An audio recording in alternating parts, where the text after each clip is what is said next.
My mother sat with me the evening before my wedding and told me three things. She told me to be patient with the unfamiliar.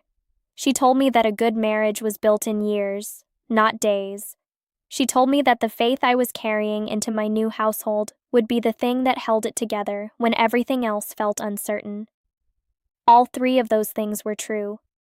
All three of those things were also, in their own way, incomplete. Because they were the things she knew how to say. They were the things that had words inside the language of our community.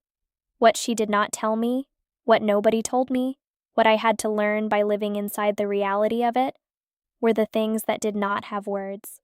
The things that existed in the gap between what marriage was supposed to be and what it actually was, day by day, in the unglamorous and specific and completely unscripted reality of two people building a life from scratch. My name is Hannah.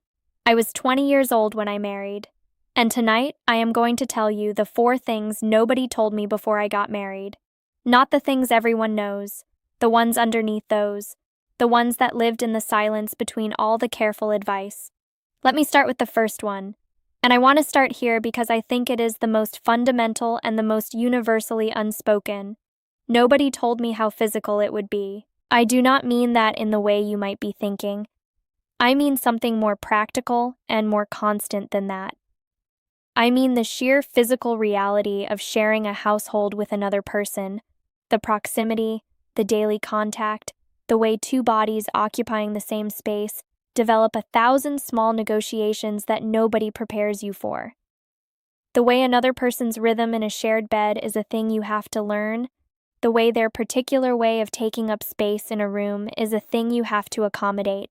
The way the physical presence of someone is a constant and unavoidable reality that courtship, with its careful distances and observed interactions, does not remotely prepare you for. In our community, courtship was conducted with propriety. Jonas and I had never been alone together. We had spoken many times in supervised settings, had come to know each other through the particular indirect knowing of two people who are aware of each other in community contexts over a long period of time. We knew each other's families, each other's reputations, each other's visible characters. We did not know each other's habits. We did not know the small, daily, completely ordinary physical realities of the other person. How they moved through a house in the morning. How much space they needed in a room when they were tired. The particular geography of another person's physical existence, and how completely that geography would become the landscape of my daily life. The adjustment was not painful, but it was real, and it was constant, and nobody had told me to expect it. Nobody had said, "You are going to spend the first months of your marriage learning the physical vocabulary of another person, and that learning is going to require patience and small daily negotiations, and occasionally the specific discomfort of two people who are trying to share space that does not yet feel naturally shared." The second thing nobody told me was about silence. I had grown up in a house full of people, 6 children, parents, the regular traffic of a community that moved in and out of our household with the easy frequency of people whose lives were genuinely interwoven. Silence in my parents' house was an exception. Noise was the baseline. Jonas was a quiet man, not unfriendly. I had known this about him. But quiet in a way that was his natural state, his default setting, the way he existed in the world when nothing was requiring him to be otherwise. In courtship, I had experienced this as steadiness. In daily life, I experienced it as something I had to learn to inhabit. Our evenings were often quiet, not uncomfortably so, not the silence of two people who have nothing to say, but the silence of two people who have said what needed to be said and are now simply present in the same space. This was new to me.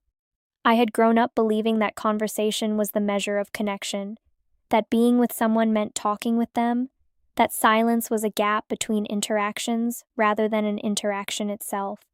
Jonas taught me, slowly and without ever explaining it directly, that silence was a form of presence, that being in a room with someone and not speaking was not absence, but a particular kind of closeness. That the quiet evenings by the lamp were not empty. They were full of something that did not need words to exist. Nobody had told me to expect this. Nobody had said, "You may marry someone whose primary language is not words, and learning to be fluent in what they are saying without words will be one of the most important things you do in the first year." The third thing is the hardest to explain. But I am going to try because I think it is the most important. Nobody told me about the loneliness that can exist inside a good marriage. Not the loneliness of neglect or unkindness. Jonas was not neglectful or unkind. He was present and faithful and consistent in every way that the community valued, and in many ways that it did not require. The loneliness I mean is something more specific. It is the loneliness of being known partly and not yet wholly, of having given yourself to someone and finding that the giving does not immediately create the understanding you had imagined it would create, of being inside a genuine and real and working marriage, and still, occasionally, in the quiet of your own interior, feeling a particular kind of alone that you had not expected love to coexist with. I remember sitting in our kitchen on a winter evening in the 3rd month of our marriage, Jonas reading by the lamp, the fire going steadily, everything outwardly exactly as it was supposed to be, and feeling something that I did not have a name for, that I was too ashamed to describe even to myself.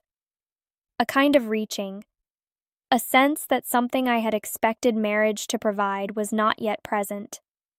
Not because anything was wrong, but because the full knowing of another person takes longer than 3 months, longer than a year, maybe longer than anything.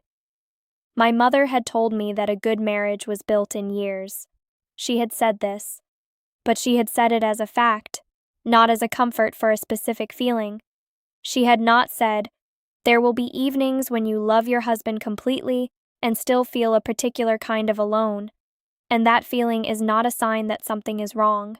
It is a sign that you are a person inside a marriage, not a person who has dissolved into one." That distinction took me a long time to understand. It is still something I am understanding.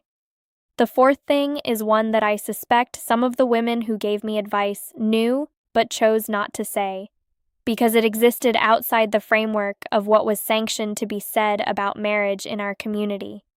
Nobody told me that I would sometimes disagree with Jonas and be right.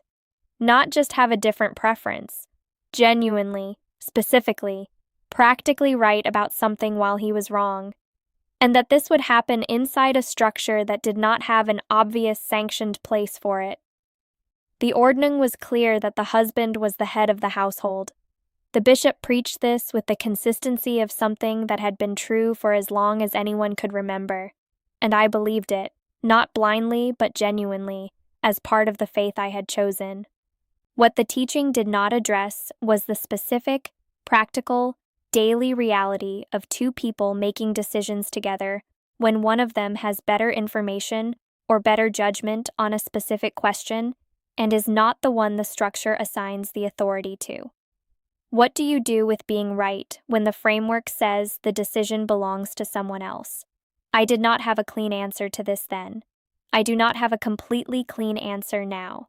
What I learned, slowly, was that the most functional version of the principle was one that Jonas and I arrived at together, not through argument or defiance, but through the particular honesty of two people who respected each other enough to acknowledge when one of them knew something the other did not.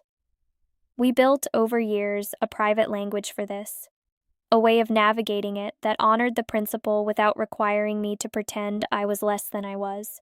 Nobody told me that would be necessary. Nobody told me I would need to build that language. It was one of the most important things I built in my marriage, and I built it without a template. I want to tell you something about all 4 of these things before I ask you my question tonight. The community that raised me gave me many things that I value: faith, belonging, a framework of meaning that has held through the hardest seasons of my life. What it did not give me, in the specific way I needed it, was honesty about the gap between marriage as an ideal and marriage as a daily reality. That gap is not a failure. It is not a sign that something went wrong. It is simply the truth of what it means to build a life with another person, with all the patience and negotiation and small daily learnings that involves. The women who gave me careful advice the evening before my wedding were not withholding. They were telling me what the language they had been given allowed them to say. What I am telling you tonight is what lives underneath that language. In the gap, in the silence between the advice. I want to ask you something tonight. Is there a gap in your own life between what you were told something would be and what it actually is, that nobody gave you language for? And if someone had told you the truth about that gap before you arrived at it, what would it have changed? Because I think the truth, even when it is hard, is almost always better than the silence that protects us from it. I know that now. I am still learning it. And I want to pass it on the way my mother could not, honestly, in the language of what it actually is. That is what you deserve to have.